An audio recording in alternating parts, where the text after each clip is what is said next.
Hello friends, welcome to citrus silencers. இன்றைக்கி நாம் mutton லிவரில் ஒரு ரோஸ்ட் எப்படி செய்யலான்னு பார்க்கலாம். அதுக்கு தேவையான பொருட்கள் எல்லாம் நான் எடுத்து வச்சுருக்கேன். இது ஒரு ட்ரை ரெசிபி தான், வெட்டான ரெசிபின்னு நான் சொல்ல மாட்டேன். ஒரு ட்ரை ரெசிபி இது. இந்த மட்டன் லிவர் பார்த்திங்கன்னா இதில் ஒரு 750 கிராம்ஸ் இருக்குது. ஸோ இது ஒரு ஆட்டோட ஈரல், அப்புறம் கொஞ்சம் தேங்காய் வச்சுருக்கேன், அப்புறம் ஒரு 10 பச்சை மிளகாய் வச்சுருக்கேன், அப்புறம் கொஞ்சம் கருவேப்பிலை வச்சுருக்கேன், அப்புறம் கொஞ்சம் மஞ்சத்தூள், கொஞ்சம் பெப்பர் தூள், அப்புறம் ஒரு 15-20 போல் சின்ன வெங்காயம் வச்சுருக்கேன். ஸோ ஃப்ரெண்ட்ஸ், இந்த ட்ரை ரெசிபி எப்படி பண்ண போகிறோன்னு நான் சொல்லிடுறேன். மொத்தமே இதுக்கு இன்க்ரீடியன்ஸே இவ்வளோ தான், வேறு எந்த இன்க்ரீடியன்ஸுமே கிடையாது. ஸோ கம்மியான பொருட்களை வச்சு கொஞ்சம் டேஸ்ட்டாக நம்ம பண்ண போகிறோம். வெங்காயம் இதுக்கு சின்ன வெங்காயம் தான் எடுத்திருக்கேன். ஸோ சின்ன வெங்காயம் கண்டிப்பாக கொஞ்சம் நிறைய எடுத்துக்கோங்க. ஏன்னா சின்ன வெங்காயம் தான் இந்த மாதிரி ஈரல் ரெசிபீஸ்க்கெலாம் நல்லாயிருக்கும். கொஞ்சம் தேங்காயும் வேணும்.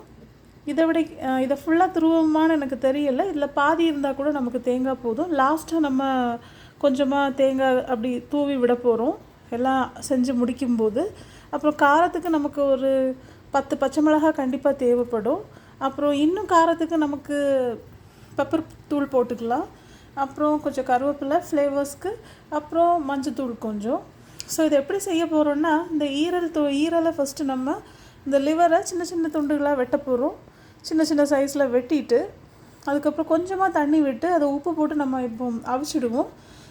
குக்கர்லேயும் நீங்கள் அவிக்கலாம், அல்லது நார்மலாக ஒரு கடாயில் வச்சும் நீங்கள் அவிக்கலாம். ஸோ அதை நல்லா அவிச்சிட்டு அதுக்கப்புறம் திருப்பி நம்ம ஒரு தனியாக இன்னொரு கடாயில் எண்ணெய் விட்டு இந்த வெங்காயம் வெட்டி வச்சுருக்க வெங்காயத்தை நம்ம பொடியாக கொஞ்சம் வெட்டிக்கணும். ஸோ அந்த வெட்டின வெங்காயம், பச்சை மிளகாய், கருவேப்பிலை அதெல்லாம் போட்டு தாளிச்சிட்டு அதுக்கப்புறம் நம்ம இந்த ஈரலை கொட்டிட வேண்டியதான், வேக வச்ச ஈரலை.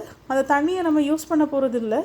ஸோ அதனால் வேக வைக்கும்போதே நீங்கள் தண்ணியை கொஞ்சமாக வச்சு வேக வைங்க.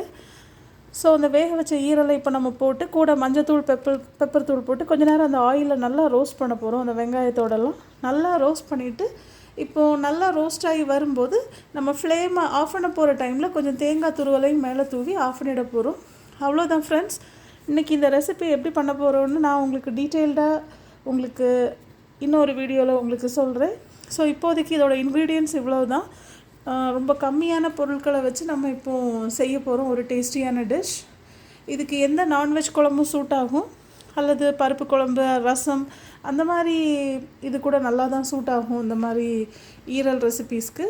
ஸோ ஃப்ரெண்ட்ஸ், நாம் பார்க்கலாம், இன்னும் அடுத்த வீடியோஸில் பார்க்கலாம் இந்த ஈரல் நமக்கு எப்படி ரெடியாகி வருதுன்னு. ஓகே ஃப்ரெண்ட்ஸ், எல்லாம் நல்லா பத்திரமா பார்த்துக்கோங்க. டேக் கேர், பாய்.